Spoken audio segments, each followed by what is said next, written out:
Yo yo les potes, j'espère que vous allez bien. Alors comme vous l'avez vu aujourd'hui, nous allons parler du mercato d'été du FC Barcelone. Alors c'est vrai, le mercato d'hiver vient à peine de se terminer, mais il faut savoir que le mercato d'été est celui que le FC Barcelone prépare depuis longtemps. Vraiment, c'était un mercato qui va être très pointilleux. Ce n'est pas un mercato où vous n'allez pas avoir des achats à 200 millions, 300 millions, 150 millions. On n'est pas là pour ça, sachant que Tebas nous sert au coup. Mais on va voir dans cette vidéo que le FC Barcelone prépare son mercato déjà depuis un long moment et que des très belles arrivées pourraient venir, des très bons joueurs pourraient venir et aussi des joueurs importants, improbables seraient sur le point de partir. On voit tout ça ensemble, on essaie de préparer tout ça ensemble. Vous me dites ce que vous en pensez en vidéo. Est-ce que vous avez un joueur en particulier que vous voulez voir venir en été, sachant que l'on a des contraintes financières, même si le FC Barcelone, Laporta l'a annoncé, il y aura des réductions de salaire pour qu'on retourne un peu dans les bonnes règles du fair play, mais c'est en bonne voie. Tout pourrait se faire pour que, pour l'instant, ce qui se prépare se réalise. Et si ça se passe, les gars, l'année prochaine, on aurait une équipe sensationnelle. On voit tout ça juste après le légendaire. Comme vous savez maintenant, s'abonnez-vous. S'abonnez-vous. Alors tout simplement, vous savez que déjà au poste de gardien, il n'y aura pas de changement. Ter Stegen reste le même. Au poste de latéral droit, l'équipe est en train de se demander, le côté administratif ou Xavi, est-ce qu'on va juste garder Jules Koundé à ce poste-là ou on va chercher un autre latéral droit? Pour l'instant, le FC Barcelone est assez on va dire, positif par rapport à ce que Koundé fait, mais ils sont en train de voir d'autres latérales droits. Pour l'instant, on ne sait pas. On pensait à le Araujo qui devait venir à la fin de ce mercato. Peut-être va-t-il arriver pour jouer avec l'équipe B, pour monter petit à petit, commencer à jouer avec la A. Mais pour l'instant, au poste de latéral droit, on est encore en train d'observer, mais on aura probablement un Jules Koundé, un Sergio Roberto et peut-être un Julian Araujo qui va venir pour combler ce poste-là. Et au poste de défenseur central, déjà, comme vous le savez, on a tout en place. Le FC Barcelone ne prévoit pas des gros changements à ce niveau-là. Peut-être Inigo Martinez qui peut arriver, mais pour l'instant, sa signature est encore, on va dire pour l'instant, un peu retardée. Mais on a déjà un Christensen, on a déjà un Araujo en principal et on aura probablement, comme on l'a vu, on l'a prolongé, Alonso qui sera là. On a un Eric Garcia. Moi, les remplaçants ne me satisfont pas, mais je comprends que le Barça mette sa priorité sur d'autres joueurs et on comprendra lorsqu'on en arrivera au milieu de terrain et peut-être même aux attaquants.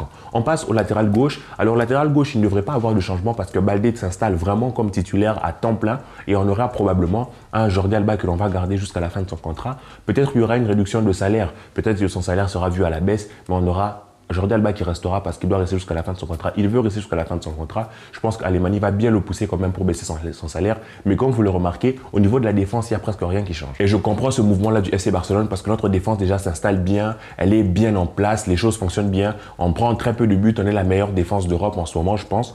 Donc, vous voyez qu'il n'y a pas vraiment raison de changer et surtout pas vraiment raison d'aller investir gros, sachant que le FC Barcelone est en train de chercher des joueurs qu'il pourrait peut-être prendre potentiellement en prêt avec option d'achat, soit gratuit, soit.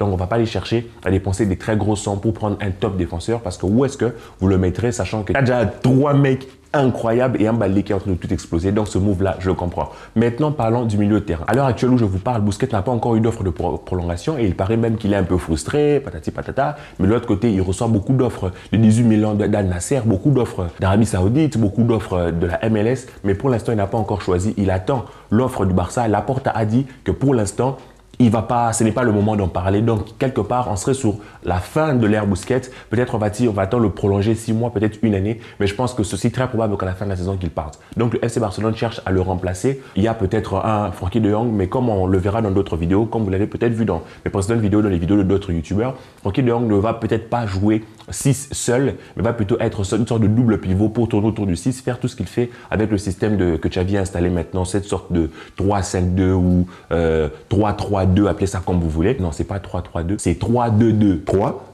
Ouais, j'aime quand c'est pointu. Donc, tout ça te prouve à suffisance que, quelque part, on ne va pas compter que sur Busquets. Alors, Xavi aime bien Zubimendi, mais ils ne vont pas aller le chercher. Alors, le joueur dont on parle énormément pour revenir au FC Barcelone en tant que 6, c'est Amrabat, Sofiane Amrabat, qui nous a fait une Coupe du Monde exceptionnelle. Dites-moi en commentaire si vous êtes pour qu'on prenne ce Sofiane Amrabat. Moi, c'est un joueur que, franchement, j'ai découvert lors de la Coupe du Monde et il m'a ébloui tout simplement de par sa forme physique, de par ses efforts et de par... Il avait les pieds partout en fait, il était partout sur le terrain, il est juste imposant et il est traumatisant même pour l'adversaire. Ça serait une belle recrue, sachant qu'il voulait venir pendant le mercato d'hiver. À ce qui paraît, il était même prêt à jouer gratuitement, j'y crois pas du tout. Il était prêt à jouer gratuitement, il était quasiment à genoux pour venir au FC Barcelone, ça n'a pas marché. On va revoir ça pendant l'été, mais je doute que le FC Barcelone aille déposer les 60 millions qui sont la clause de libération de Zubimendi la clause libératoire de Zubimendi pour aller le chercher. Je ne pense pas que le FC Barcelone, s'ils doivent dépenser 60 millions, ils iront dépenser ça sur un 6. Personnellement, je ne pense pas, sachant que tu as déjà un De Jong, sachant que tu pourrais avoir un Amrabat qui pourrait venir à moindre coût, donc à voir. Alors, sur les autres postes au milieu de terrain, le plus beau, le plus intéressant, c'est qu'on pourra avoir deux venus venant de City. Et ces deux joueurs que l'on convoite déjà depuis longtemps, peut-être même qu'on pourrait avoir les deux. Il s'agit de Bernardo Silva, vous l'aurez compris, donc, et Gundogan. Alors, peut-être vont-ils arriver les deux, mais le FC Barcelone a déjà un œil sur Gundogan sur Bernardo Silva depuis longtemps. Le petit problème peut-être avec Bernardo, c'est au niveau de son salaire. On sait comment ça se passe, Manchester City, gros salaire. Ils n'ont pas de fair play là-bas, ils pètent tout, ils t'offrent 4 milliards par seconde, on est d'accord. Donc ça va peut-être être un petit souci de divergence, mais s'il veut vraiment quitter Manchester City, chose qui n'est pas un secret, il a lui-même dit, alors je pense qu'il réduirait son salaire pour venir. Mais de l'autre côté, il y a Gundogan, avec lui les choses sont beaucoup plus avancées, son contrat est presque finalisé, en fait parce qu'il arrive en fin de contrat, il viendrait libre, on ne dépense rien. Donc vous vous rendez compte qu'on aura peut-être Bernardo Silva et Gundogan qui viendraient libres, on dépense que dalle, et dans les fair play financiers, dans nos comptes à nous, on a juste créé une sorte d'amortissement par rapport à leur salaire qui devrait être plutôt bas. Donc quand tu sais que dans notre milieu de terrain, on aura peut-être Busquets qui va partir et que l'on aura un mec comme Gundogan, comme Bernardo Silva qui peuvent arriver renforcer tout ça et qui va un peu bousculer la hiérarchie et qui va augmenter la qualité de notre milieu de terrain, moi je ne peux que dire oui. Maintenant je me demande, est-ce que c'est utile de prendre les deux? En fait je pense que peut-être on va prendre un seul des deux, je ne sais pas, mais dites-moi en commentaire si on devait choisir entre Gundogan et Bernardo Silva, qui vous aurez choisi, mais c'est probable, je vous le répète encore, que les deux arrivent, mais moi, personnellement, j'ai un gros doute, j'ai un très gros doute, parce que FC Barcelone a, je pense, un chantier plus important, on en parle tout de suite, le chantier de latéral, de ailier gauche, du poste d'Ansu Fati. Et oui, je parle directement d'Ansu Fati parce que c'est le joueur peut-être surprise qui pourrait être vendu. Il y a maintenant de plus en plus d'infos qui sortent dans les journaux, comme quoi Ansu Fati a beaucoup d'offres, patati patata. Alors, ça pourrait venir des deux camps. Du côté du Barça qui veulent mettre la pression aux joueurs pour qu'il s'améliore, peut-être pour le faire lâcher le 10, pour lui mettre un peu de pression pour qu'il devienne plus fort. Tout comme ça peut venir aussi de sa famille, comme pour dire FC Barcelone, oh, attention, ne jouez pas avec nous, il y a quand même d'autres clubs qui nous convoitent. Et dans tous les cas, quand Laporta a parlé, il n'a pas été aussi fermé qu'avant. Avant, lorsqu'il parlait d'Ansu Fati, lorsqu'il parle des cracks comme Ansu, Pedri, Gavi, il dit non, on veut qu'ils restent avec nous, leur avenir au club, ils ont encore des longues années avec nous. Mais avec Ansu Fati, il a plutôt dit quelque chose du genre, ouais, on verra, l'avenir nous dira, c'est un joueur qui compte pour nous, mais on ne sait pas ce qui pourra arriver. Tu vois, toujours en train d'ouvrir cette mini porte-là, et j'ai l'impression que ça se transforme un peu à ce que l'on a vu avec la saga Frenkie de Jong, qui lui ne va pas bouger pendant le mercato. Donc le Ansu Fati, je pourrais vous dire aujourd'hui, dès aujourd'hui, je pense même qu'il lui reste encore cette saison, on va dire pas cette saison, mais l'autre partie de la saison, donc ces 6 prochains mois, en fait, pour essayer de performer, parce que je pense que s'il reste toujours un peu froid, un peu mou dans ce que l'on voit, il va se faire vendre tout simplement, et je pense que ça sera à raison, parce que le FC Barcelone n'est pas forcément là pour donner une chance éternellement. Tu as vu le laisse jouer de plus en plus, il joue de plus en plus, il rentre, mais à chaque fois qu'il rentre, on sent souvent de la nonchalance, souvent une attitude qui n'est pas bonne, souvent des prises de décision qui ne sont pas bonnes. Alors est-ce que lui va-t-il accepter de rester au FC Barcelone et patienter? Je ne sais pas. Donc on aurait probablement une vente d'Ansu Fati et une vente de Ferran Torres. Ça serait les deux joueurs entre guillemets qui ont potentiellement de la valeur qui partiraient, sachant que Dembélé, lui, on veut le prolonger. Rafinha, la question de son transfert ne se pose pas pour l'instant FC Barcelone. On reste plus qu'avec ces deux-là qui devront partir. Vous vous rendez compte que ça ne fait pas beaucoup de départs. Donc en somme, on pourrait avoir comme départ Busquets qui partirait, fin de contrat, fin de vie, fin de l'histoire. On aura peut-être Ansu Fati, on aura Ferran. Donc ça ne nous libère pas énormément d'argent tant que ça, même si c'est vrai qu'on se libère du contrat de Memphis, on se libère du contrat de Piqué, on se libère du contrat de Griezmann, ça fait énormément d'argent. Peut-être va-t-on vendre Nico aussi qui est en prêt. Donc ça fait tout ça. Mais des joueurs de l'effectif, on se retrouverait avec des départs potentiels que d'Ansu Fati et de Ferran Torres. Départ encore qui reste à confirmer. Mais ce qui est sûr, le départ de Ferran et les départs d'Ansu Fati ouvraient la porte à la venue d'un ailier gauche. Moi, je pense vraiment que ce serait bien d'emmener un joueur comme Olmo ou peut-être aller rêver, aller chercher Léa Lio. Mais je pense que Léa Lio, c'est un joueur qu'on ne pourra pas aller chercher tout simplement. On n'a pas les fonds. Donc, le FC Barcelone va plutôt investir sur un joueur bon, un joueur peut-être pas un crack générationnel, mais un joueur qui a de la qualité et qui peut progresser